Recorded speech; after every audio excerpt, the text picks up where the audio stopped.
ரெண்டாவது நிலை இப்போது. பிறகுதான் வேலை, மற்றதெல்லாம்.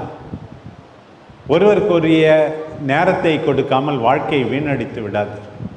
எது முக்கியமோ அது முக்கியம் என்பதை நீங்கள் தெரிந்து கொள்ள வேண்டும். ஒருவரை ஒருவர் மதியுங்க, நேரம் செலவிடுங்க.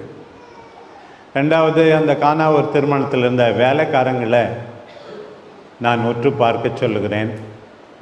அவங்க என்ன செஞ்சாங்க? ஆண்டவர் இந்த ஜாடியில் தண்ணியை நிரப்புங்க, நான் நிரப்புனாங்க. போய் கொடுங்கன்னு சொன்னாங்க. பந்தி மேற்பார்வை கொடுத்தாங்க. ஆண்டவருக்கு கீழ்ப்படியுங்கள். பெற்றோருக்கு புத்திமதிக்கு நல்லதாக இருக்கும்போது பின்பற்றுங்கள். நாட்டு சட்டத்துக்கு கீழ்ப்படியுங்கள். கிறிஸ்தவ வாழ்வே இதுதான்.